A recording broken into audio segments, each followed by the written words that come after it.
ati iyiteho bihagije kurenza uko wita ku kazi kawe.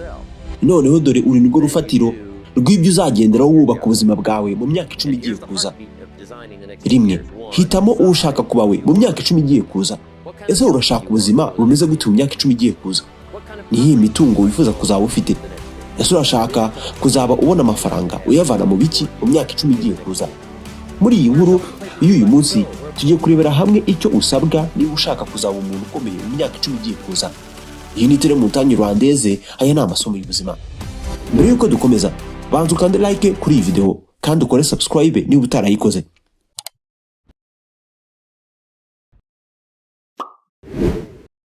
Urashaka kuzatemberera hehe mu myaka 10 igiye kuza? Ushaka kuzajya he? Urashaka kuzahura n'abandi? Urashaka kwitoza ubuhe bumenyi bushya mu myaka 10 igiye kuza? Nuwe muco cyangwa se ingeso ushaka kwihana cyangwa se kuvaho mu myaka 10 igiye kuza? Icyo waba ushaka kuba cyo cyose mu myaka 10 igiye kuza, gushyiraho intego ni umwitozo woroshye cyane ushaka kugufasha kubigeraho. Ndaguha formule imwe yonyine. Banza uhitemo icyo ushaka. Ati ubwo nafataga ubwo butumwa bworoheje gutyo nkabushyira mu bitekerezo byanjye, byahinduye ubuzima bwanjye bwite. Byarandenze ku rwego umwaka umwe wonyine ntabashaga no gusinzira mu ijoro.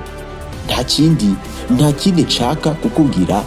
Biriya byose bakubwiye, biriya byose bakubeshye ntabwo ari byo.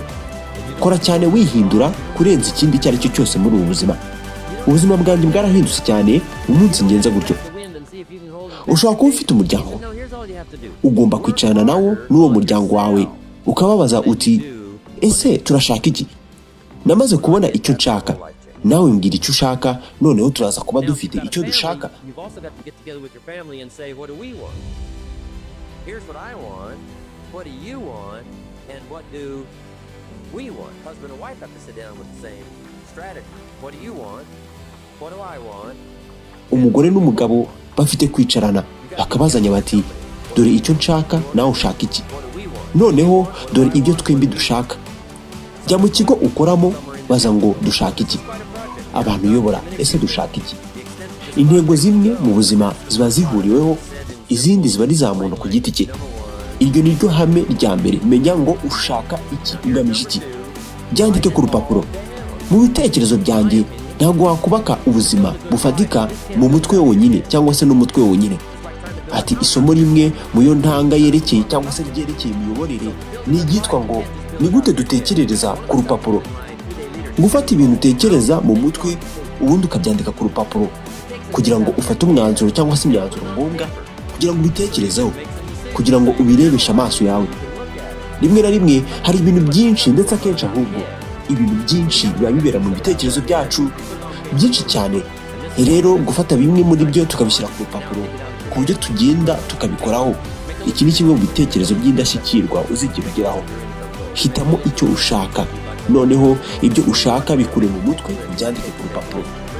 Kora urutonde rw'intego z'ubuzima bwawe, intego z'ishoramari, urutonde rw'amafaranga wifuza gutunga, inzu wifuza gutunga kuri iyi si y'abazima. Ese wifuriza iki umuryango wawe? Ibyo wifuza kwiga kuri urutonde, impano wifuza gutanga kuri urutonde.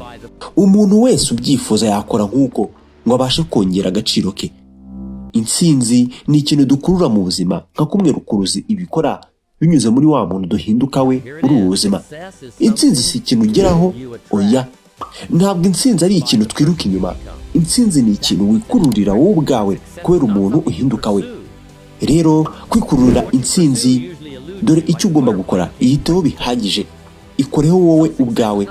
Ibi bikore kurenza uko ubikorera akazi kawe, kubera ko nubikorera akazi kawe akaba ariko witaho cyane, uzacyura imibereho myiza wenda yonyine. Nyamara ni witaho wowe nkawe ubwawe, uzubaka, uzakora ubukire, ubukungu.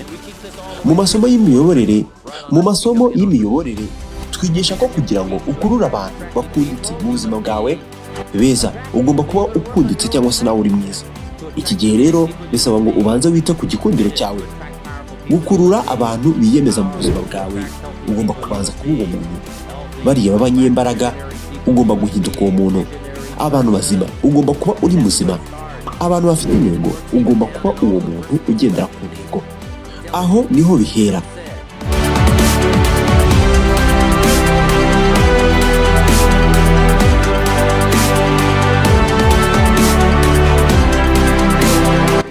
ibi kandi bikora neza no ku bintu byawe bwite, ubuzima bwawe udasangiye n'abandi.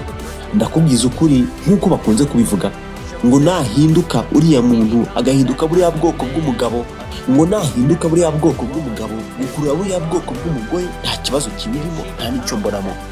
Uriya mugore nahinduka buriya bwoko bw'umuntu agakurura buriya bwoko bw'umugabo nta kibazo mbibonamo.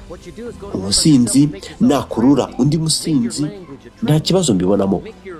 Kora ku buryo uhinduka cyangwa se uhindura uburyo ukunditse, kandi icyo gihe bizagusaba guhindura uwo uriwe, uburyo uvugamo, amagambo uvuga, uburyo ugaragara, ibitekerezo byawe bihindure bigira imbaraga, bihe imbaraga ku isoko.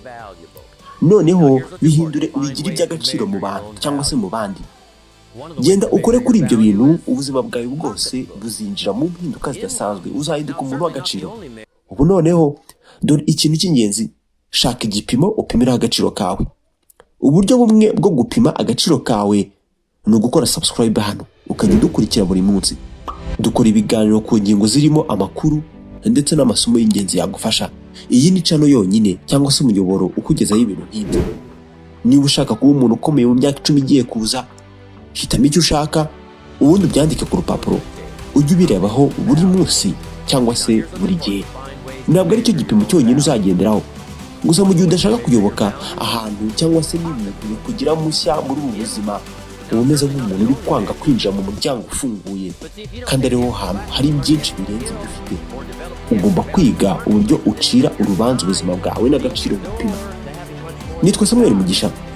Ibitekerezo byose tuvuze ni ibitekerezo by'umugabo witwa Jim Rohn, Emmanuel James Rohn, umwe mu bacuruzi bakomeye ba rwiyemezamirimo bakomeye cyane Amerika yagize.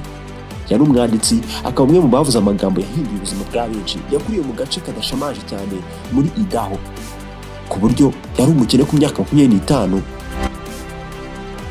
Bimwe dukunze kwita ko umuntu ari bloke cyangwa se bloke.